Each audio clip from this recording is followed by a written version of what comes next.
আসসালামু আলাইকুম। ষষ্ঠ শ্রেণীর সুপ্রিয় শিক্ষার্থীবৃন্দ, আমরা গত ভিডিওতে তোমাদের গণিত বইয়ের প্রথম অধ্যায় স্বাভাবিক সংখ্যা ও ভগ্নাংশ এই অধ্যায়টি থেকে আমরা অঙ্ক কী এবং অঙ্ক পাতন কী সে সম্পর্কে বিস্তারিত আলোচনা করেছিলাম।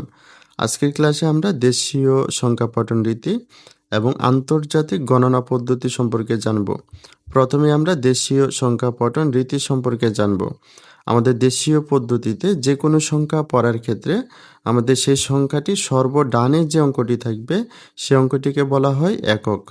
আমাদের দেশীয় পদ্ধতিতে যে কোনো সংখ্যার সর্বডানের অঙ্কটি হচ্ছে একক, তারপর এক গড় বামে যে অঙ্কটি থাকবে সেটি হচ্ছে দশক।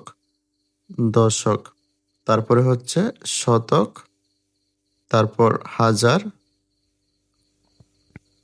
তারপর হচ্ছে অযুত, অযুত, তারপর হচ্ছে লক্ষ, লক্ষ, তারপর হচ্ছে নিযুত, নিযুত, তারপর হচ্ছে কোটি, তারপর হচ্ছে কোটি। অর্থাৎ আমাদের দেশীয় পদ্ধতিতে সংখ্যা পঠনের ক্ষেত্রে আমাদের যে কোনো সংখ্যার সর্বডানের যে অঙ্কটি থাকবে সেটিকে আমরা একক বলবো, তারপরে দশক, শতক, হাজার, অযুত, লক্ষ, নিযুত, কোটি বলবো।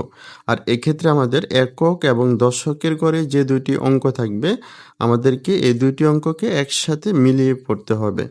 তারপর আমাদের শতকের ঘরে যে অঙ্কটি থাকবে সেটিকে আমরা শত হিসাবে পড়ব, হাজারের ঘরে যে অঙ্কটি থাকবে সেটিকে আমরা হাজার হিসাবে পড়ব। কিন্তু আমাদের অযুতের ঘরে যে অঙ্কটি থাকবে সেটিকে কিন্তু আমরা অযুত হিসাবে পড়তে পারবো না। এক্ষেত্রে আমাদের অযুত এবং হাজারের ঘরের অঙ্ক দুটিকে একসাথে মিলিয়ে এক্ষেত্রে হাজার হিসাবে পড়তে হবে। তারপরে আমাদের লক্ষের ঘরের যে অঙ্কটি থাকবে সেটিকে আমরা লক্ষ হিসাবে পড়ব, কিন্তু নিযুতের ঘরে যে অঙ্কটি থাকবে সেটিকে আমরা নিযুত হিসাবে পড়তে পারবো না। এক্ষেত্রে আমাদের নিযুত এবং লক্ষের ঘরের অঙ্ক দুটিকে একসাথে মিলিয়ে লক্ষ হিসাবে পড়তে হবে। তারপরে আমাদের কোটির ঘরে যে অঙ্কটি থাকবে সেটিকে আমরা কোটি হিসাবে পড়ব। আর এক্ষেত্রে আমাদের প্রতিটি ঘরে একটি করে অঙ্ক বসবে, কিন্তু আমাদের কোটির ঘরে একাধিক অঙ্ক বসতে পারবে। অর্থাৎ এখানে একটি অঙ্ক বসতে পারবে, আবার একাধিক অঙ্ক বসতে পারবে, কিন্তু বাকি যে ঘরগুলো রয়েছে এখানে একটির বেশি অঙ্ক বসতে পারবে না। যেমন এখানে যদি আমরা প্রতিটি ঘরে অঙ্ক বসাই, এখানে আমরা শুধুমাত্র একটি অঙ্ক বসাতে পারবো। মনে করে এখানে আমরা 2 বসালাম, তো এখানেও আমরা মনে করো 3 বসালাম, এখানে আমরা 4 বসালাম, এখানে আমরা 7 বসালাম, এখানে 8 বসালাম, এখানে 6 বসালাম, এখানে 3 বসালাম। কিন্তু কোটির ঘরে আমরা একটি অঙ্ক বসাতে পারবো, আবার একাধিক অঙ্ক বসাতে পারবো। এখানে যদি আমি 2 বসাই তাহলে এটি হবে 2 কোটি, এখানে যদি আমি আরও একটি 2 বসাই তাহলে এটি হবে 22 কোটি। কিন্তু আমাদের বাকি যে ঘরগুলো রয়েছে এখানে কিন্তু আমরা একটি করে অঙ্ক বসিয়েছি। আর এক্ষেত্রে আমরা এখানে অঙ্কগুলো বসিয়ে আমরা যে সংখ্যাটি পেয়েছি এটিকে যদি আমরা পড়তে যাই তাহলে এখানে আমাদের পড়তে হবে, এটিকে আমরা বলবো 22 কোটি।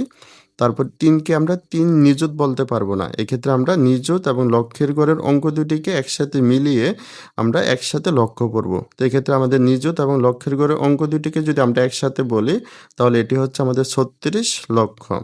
তারপর আমাদের অযুতের ঘরে রয়েছে 8, এটিকে আমরা 8 অযুত পড়তে পারবো না। এক্ষেত্রে আমাদের অযুত এবং হাজারের ঘরের অঙ্ক দুটিকে একসাথে মিলিয়ে হাজার হিসাবে পড়তে হবে। অর্থাৎ এখানে আমাদের অযুত এবং হাজারের ঘরের দুটি অঙ্ককে যদি আমরা একসাথে মিলিয়ে পড়ি তাহলে এটি হচ্ছে আমাদের 87,000। তারপর এখানে আমাদের শতকের ঘরে রয়েছে 4, এটিকে আমরা বলবো 4 শত।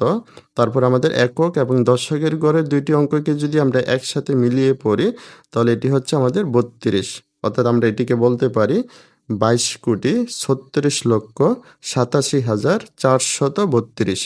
এখন আমরা দেশীয় পদ্ধতিতে কমা ব্যবহারের নিয়ম সম্পর্কে জানব।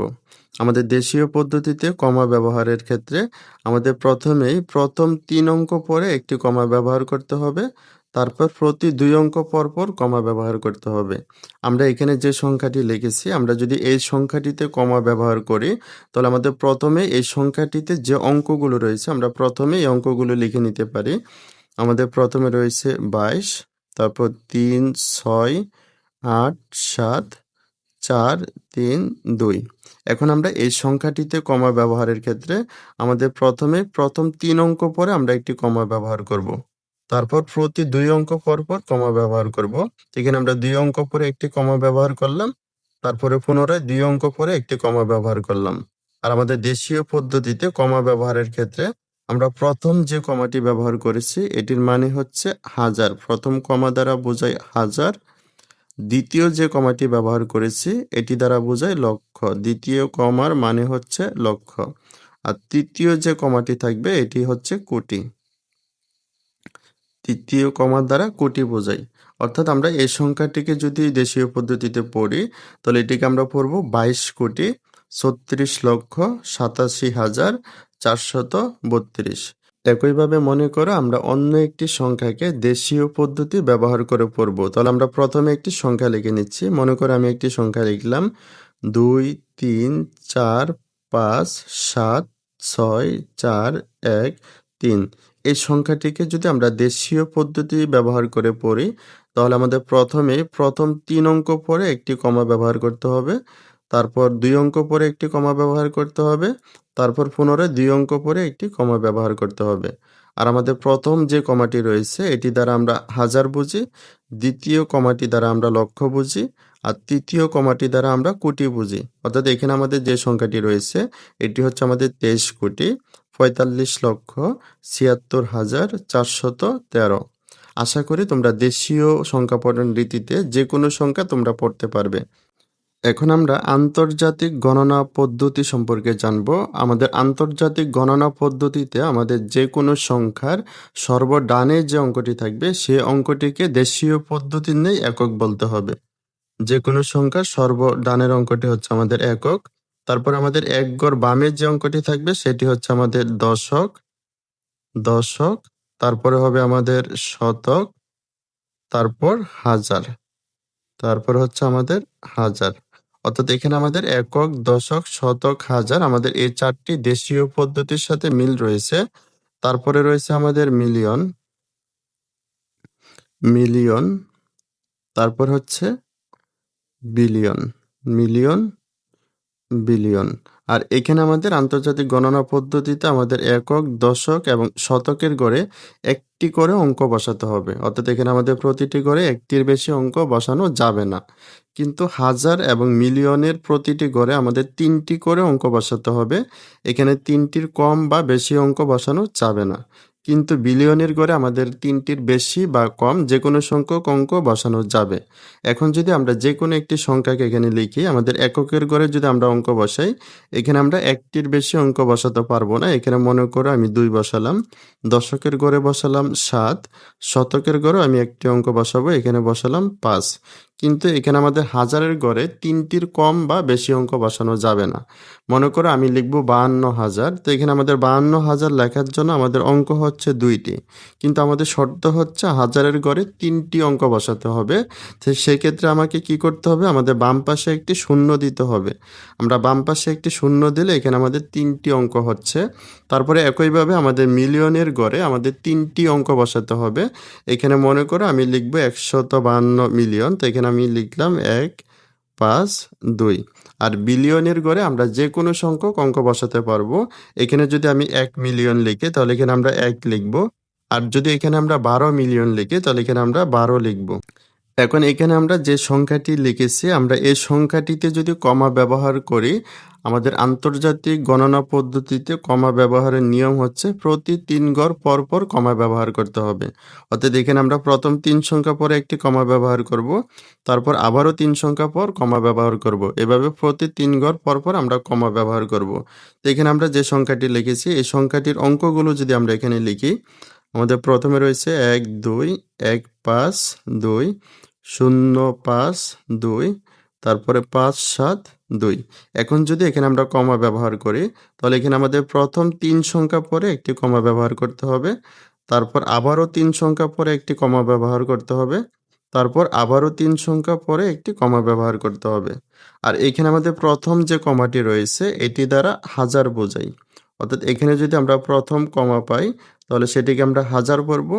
দ্বিতীয় যে কমাটি রয়েছে এটি দ্বারা মিলিয়ন বোঝাই। অর্থাৎ দ্বিতীয় কমা দ্বারা আমরা মিলিয়ন পড়ব, মিলিয়ন। আর তৃতীয় কমা দ্বারা এখানে বিলিয়ন বোঝাই, বিলিয়ন। এখানে আমরা বিলিয়ন পড়ব। অর্থাৎ এখানে আমরা যে সংখ্যাটি লিখেছি এটিকে যদি আমরা পড়ি, এটিকে আমরা পড়ব 12,152,000,000 52,572। একইভাবে যদি আমরা অন্য একটি সংখ্যা লিখি, মনে করো আমি এখানে লিখেছি 1, 2, 3, 5, 7, 9, 1, 3, 4। এটিকে যদি আমরা আন্তর্জাতিক গণনা পদ্ধতিতে পড়ি, তাহলে আমাদের প্রথমে কি করতে হবে? আমাদের 3 ঘর পরপর কমা ব্যবহার করতে হবে। তো এখানে আমরা 3 সংখ্যা পরে একটি কমা ব্যবহার করব।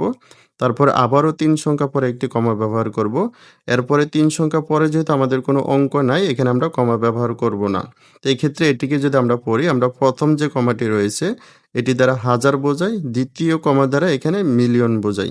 তো এটিকে যদি আমরা পড়ি, এটিকে আমরা বলবো 123,৭৯,134। এখন আমরা দেশীয় ও আন্তর্জাতিক গণনা রীতির মধ্যে সম্পর্ক দেখব। এখানে আমাদের রয়েছে 1 মিলিয়ন সমান 10 লক্ষ। এখানে আমরা লক্ষ্য করি, এখানে আমাদের মিলিয়ন যে শব্দটি রয়েছে, আমরা এই শব্দটি আন্তর্জাতিক গণনা রীতিতে ব্যবহার করে থাকি। আর লক্ষ যে শব্দটি রয়েছে, এটি আমরা দেশীয় গণনা রীতিতে ব্যবহার করে থাকি। অর্থাৎ আমাদের দেশীয় গণনা রীতিতে যখন 10 লক্ষ হয়, সেটিকে আমরা আন্তর্জাতিক গণনা রীতিতে 1 মিলিয়ন বলে থাকি। একইভাবে এখানে রয়েছে 1 বিলিয়ন সমান 100 কোটি। এখানে আমরা লক্ষ্য করি, এখানে আমাদের বিলিয়ন যে শব্দটি রয়েছে, আমরা এই শব্দটি আন্তর্জাতিক গণনা রীতিতে ব্যবহার করে থাকি। কিন্তু কোটি যে শব্দটি রয়েছে, এটি আমরা দেশীয় গণনা রীতিতে ব্যবহার করে থাকি। অর্থাৎ আমাদের দেশীয় গণনা রীতিতে যখন 100 কোটি হয়, সেটিকে আমরা আন্তর্জাতিক গণনা রীতিতে 1 বিলিয়ন বলে থাকি। অর্থাৎ আমাদের দেশীয় ও আন্তর্জাতিক গণনা রীতির মধ্যে সম্পর্ক হচ্ছে 1 মিলিয়ন সমান 10 লক্ষ এবং 1 বিলিয়ন সমান 100 কোটি। তাহলে সুপ্রিয় শিক্ষার্থীবৃন্দ, তোমাদের ভিডিওটি এই পর্যন্তই। পরবর্তী ভিডিওতে তোমাদের অনুশীলনী 1.1 এর যে প্রশ্নগুলো রয়েছে, সে প্রশ্নগুলো সমাধান নিয়ে হাজির হব।